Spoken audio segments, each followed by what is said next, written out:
On the southeastern outskirts of Melbourne, in the growth corridor cut through by the railway line, there's alarm, fear and heartbreak. In suburbs like Dandenong, Narre Warren and Berwick, the community is confronting the stark reality of suicide in their midst. The suicide of their youth. Their deaths had until recently gone largely unreported.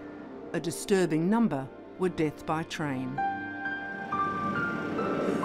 I've been talking about this phenomenon in Dandenong, Narre Warren with colleagues and members of the public, and no one knows about it. It's quite amazing, you know, that this many young people can be dying in a community and it not being, you know, widely known in the wider community. It's known in the local community. Obviously there's tremendous anxiety in the local community about it, but more widely it's covered up. Do you want Crumpet or do you want Wheat Bix? Dee McIntyre lives in Beaconsfield with her husband Steve and their 4 children. You're ready to go. He's a construction manager. She's mostly stayed at home and looked after the children. Connor is 10, Lily is 7, Molly is 3 and Bella is 18 months. Dee's first child, Paige, took her own life just after her 16th birthday on June the 5th this year. Can you just tell us what kind of a girl she was? Tell us about Paige. She was bubbly, very pretty, a very generous, kind-hearted girl. Everyone always said what impeccable manners she had. What was she like as a young child?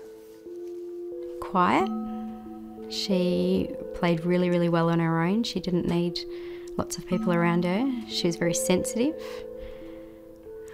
always very helpful, artistic.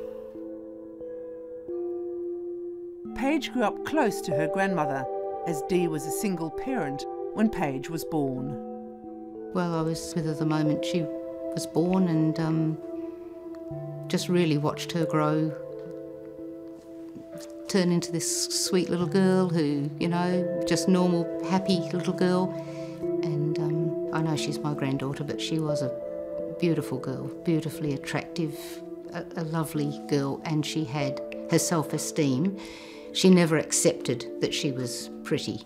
She never, you know, you could say to her and she'd just grin, "Oh, Nan," you know, that sort of thing.